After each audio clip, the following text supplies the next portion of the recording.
आज हम आपको बताएंगे कि ध्यान कैसे करें।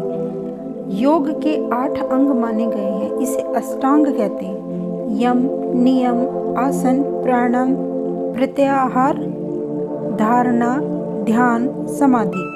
अहिंसा उसे कहा जाता है कि मानव के मन, वचन, कर्म में अशुद्धता के स्थान पर स्वच्छता हो। सत्य, असत्य, ब्रह्मचर्य, अपरिग्रह।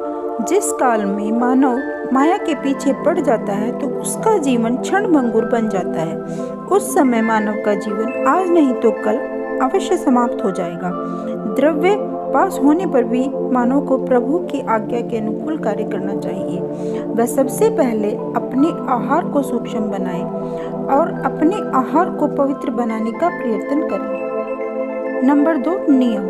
सोच, बाह्य पवित्रता, ये हमारे लिए बहुत ही जरूरी नियम होता है। आंतरिक पवित्रता, मानव सद्गुणी बने, अच्छा सोचे, दूसरे की निंदा ना करे, जीवन में तप को अपनाए। आसन, पद्मासन और सिद्धासन में बैठना चाहिए। नंबर 4, प्राणायाम। प्रत्येक मानव को प्राणायाम करना चाहिए। जो प्राणायाम करता है उस मानव का जीवन सुंदर बनता रहता है। प्राणायाम करने के लिए पवित्र आसन हो। आसन कुशा का हो, जहाँ आसन हो वहाँ सुगंधि युक्त हो। जैसे अग्नि में तपाने से स्वर्ण आदि धातुओं का मल नष्ट होकर शुद्ध होते हैं, वैसे ही प्राणायाम करके मन और इंद्रियों के दोष क्षीण होकर निर्मल हो जाते हैं। जो मानव प्राण के महत्व को साक्षात्कार करके उसे अपने हृदय में धारण करते हैं, वे संसार में उच्च स्थान पाते हैं। प्राण बहुत शक्तिशाली है। 2 प्राण वायु हैं। एक फेफड़ों के अंदर रुधिर तक जाने वाला प्राण है और दूसरा बाहर जाने वाला अपान है। पहला बल बढ़ाता है तो दूसरा दोषों को हटाता है। नंबर 5, प्रत्याहार।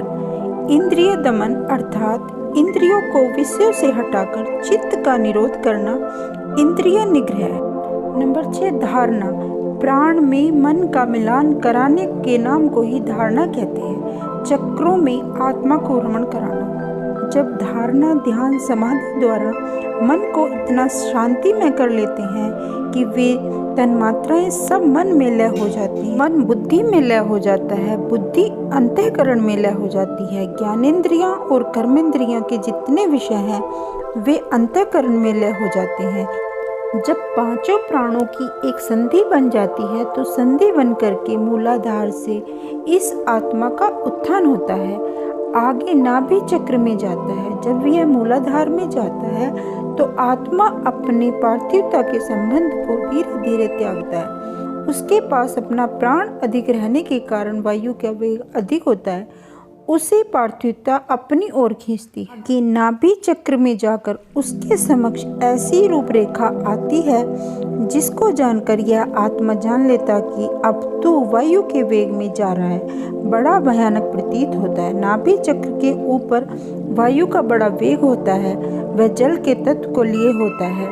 उसके आगे हृदय चक्र आता है। अब हृदय और नाभि के चक्र के मध्य जो वायु का वेग अधिक था, जल के परमाणु थे, वे शांत होने लगे। हृदय चक्र में वायु अग्नि के तत्व अधिक लिए होती है। उस समय इस आत्मा का प्राणों तथा तन मात्राओं के सहित बहुत हल्का रूप बन जाता है जो बहुत सूक्ष्म होता है। सूक्ष्म रूप बनकर जब वह कंठ चक्र में जाता है तो उसके पश्चात प्रतीत होता है कि वह ऐसे आंगन में आ गया है जहाँ वायु का वेग बहुत ही सूक्ष्म है। आत्मा वहाँ भ्रमण करने लगता है। उसके आगे चलकर यह आत्मा ग्रहण चक्र में जाता है, जो प्रतीत होता है कि अब तो ऐसे स्थान में आ गया है जहाँ चंद्रमा अपनी कांति दे रहा है।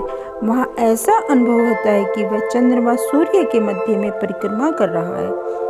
फिर ये आत्मा त्रिवेणी स्थान में जाता है, जहाँ यह आत्मा ब्रह्मरंध्र में जाता है तो यह सब कुछ तुच्छ बन जाता है। इस आत्मा को महान प्रकाश मिल जाता है, एक मगनता आ जाती है, वह परमात्मा की महान सृष्टि को जानने वाला बन जाता है। इसके पश्चात आत्मा का सूक्ष्म रूप बन करके यह महान आत्मा निर्लेप होकर परमात्मा के दर्शन कर लेता है। जब योगी इतनी जानकारी कर लेता है तो योगी फिर इतनी महत्ता आ जाती कि स्थूल शरीर को जब इच्छा हुई त्याग देता है, जब इच्छा हुई अपना लेता है।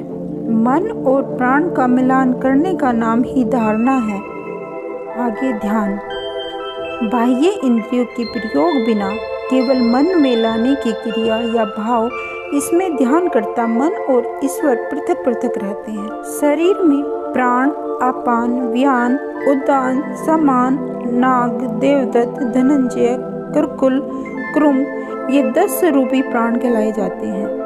जब मन और प्राण का मिलान हो जाना ही इस शरीर में आनंद प्राप्त करना है। मानव को मन और प्राण की प्रक्रिया का अभ्यास हो जाने पर वह निद्रा विहीन जीवन में रमण करने लगता है। उसको निद्रा की आवश्यकता नहीं रहती, क्योंकि मानव मन प्राण का मिलान होने पर प्रकृति के आवेशों का विकार समाप्त हो जाता है।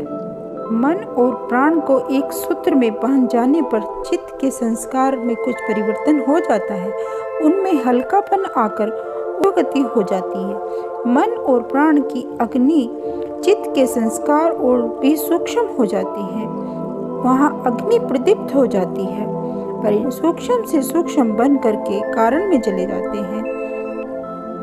प्राण को एक सूत्र में लाने के लिए ब्रह्मचर्य तथा व्रतों का पालन करना अनिवार्य है। हमें चित्त की विशेष अवस्थाओं को जानने का प्रयास करना चाहिए। हम उस भ्रांतिपूर्ण चित्त की सीमा को नष्ट करके प्रकाश ही प्रकाश को देखने का प्रयास करें, स्वयं प्रकाश में बन जाएंगे। नंबर 8 समाधि। ध्यान विशेष एकाग्रता। ब्रह्म के ध्यान में लय हो जाने का नाम समाधि है। जो मानव हृदय और मस्तिष्क का समन्वय करता है, तो सबसे पहले उसे घृणा, काम वासना, अधिकमास, अभिमान और अपमान को त्यागना होगा। इसको त्यागने के पश्चात मानव के हृदय तथा मस्तिष्क दोनों में विशालता आने लगती है। व्यान नाम का प्राण महान वैज्ञानिक वार्ता को विचारने वाला होता है। योगी समाधिस्थ हो जाता है। निर्विकल्प समाधि वह होती है जिसमें परमात्मा का चिंतन करते करते मानव को प्रतीत ही नहीं होता कि यह जगत क्या है। ध्यान लगाने के लिए हमें एकांत स्थान पर पवित्र मन करके गायत्री छंदों का नित्य प्रति 1 सहस्त्र बार जाप करना चाहिए।